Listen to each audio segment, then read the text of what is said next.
Some time ago I had the pleasure to take a part in the Polestar 2 test drive, a fully electric car, a car that exceeded my expectation.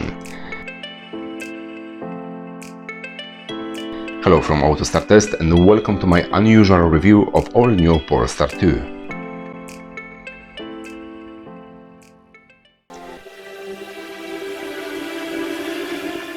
So the first thing that takes a bit of getting used to, when you arrive at the car and you have the key in your pocket or the mobile phone app, or you have the mobile phone app now is launched as well, there's a pressure pad within the driver's seat. So when you sit down in the car, the pressure pad registers that the driver's present and the car is now active.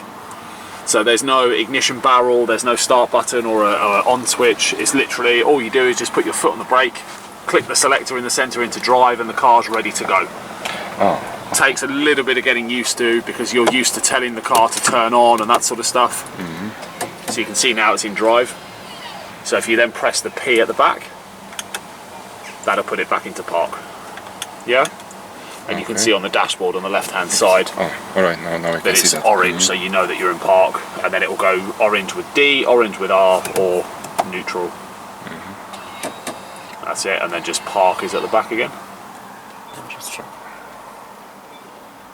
And the reason that's blank on the 360 on the right is because the door's obviously the door's open.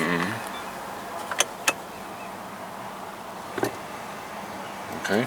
Perfect. So to change the settings on the car, if you press the car icon at the top of the infotainment system, so the one next to it, yeah, press again at the top, that's the maps, there we go. So we tend to say if you start in standard on the steering feel and standard on the one pedal drive, and standard in one pedal drive is the maximum regeneration. So obviously as you come off the accelerator, it will then reverse the polarity in the motors to harvest that energy back. With it in standard, it's the maximum amount of regeneration. So if you're preparing far enough in advance and you're using the observation, you can do the entire drive without touching the brake pedal at all. Obviously the brake pedal's there to use if you get in an emergency, but if you're looking far enough ahead and preparing when you come to junctions and traffic lights, you can just come off the accelerator and the car will regenerate the energy all the way back down until the car comes to a stop. You can then also put the one pedal drive into low, or you can switch it off completely and then it is essentially just an automatic where accelerating and braking is done like any other automatic. The creep mode in an automatic combustion engine vehicle, when the car's in drive, the transmission will gently let the car roll forward when you come off the brake. Obviously we don't have that in an EV, so unless you accelerate, the car won't move at all. Some people don't like it because it's a bit unfamiliar. So if you put creep mode on, the car will essentially become like an automatic. So when you're holding on the brake, it will stay stationary, and when you release the brake, the car will gently roll forward. If you do have it switched on, just make sure that when you come to a stop, you're going to have to use the brake like you would do in an automatic. It's preference if you want it on or off, but it's entirely up to you, but that's how you change it from there. Inside the car we also find lots of headroom and legroom for both the front and rear. But the width of the rear seat should be slightly larger.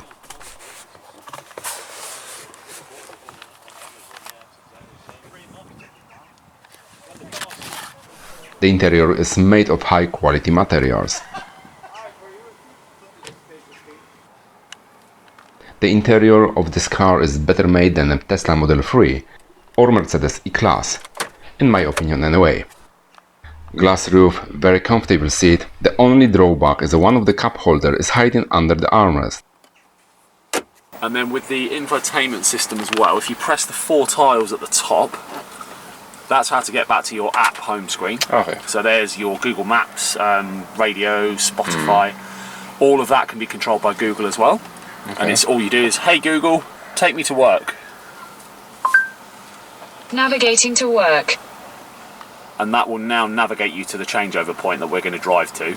So on the steering wheel on this side, you've got the manual assistant to talk to Google at the top. The one here is to change the display on the dashboard, as you said, so you can have full navigation, or you can have a mixture of power and charge, those kind of things. Can I press it now? It won't change until you drive.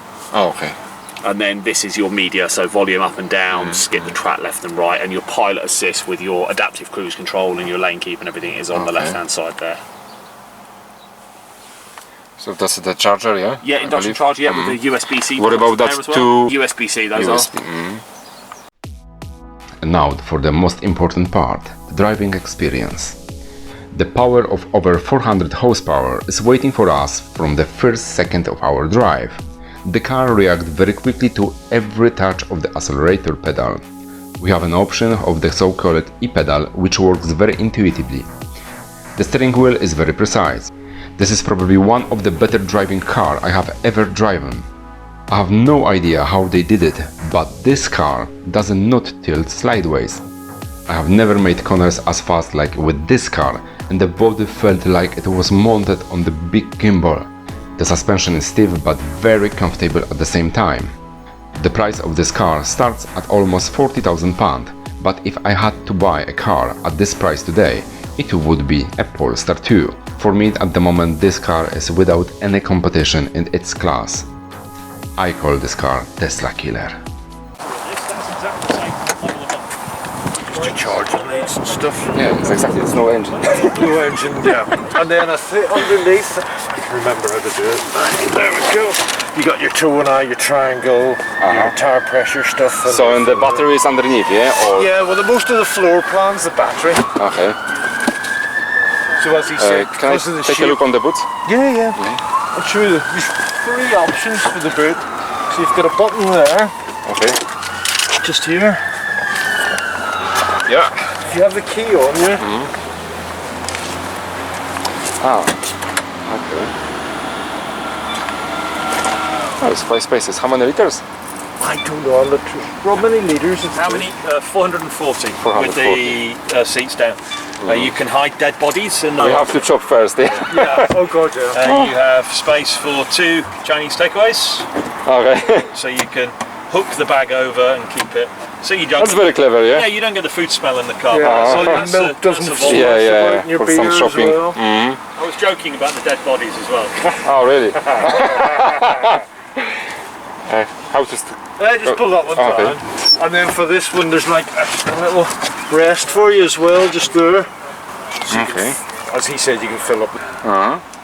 And then Lots there's of space. normally the split seats as well, and the sort of ski hole as they call it. So when we close on the same way, yeah? With the... Yeah, we just go straight in and out. Oh. And then obviously there's a button as well. And that's all for today. Please let me know in the comment below what you think about the car. Please subscribe to my channel. Thanks for watching and see you next time.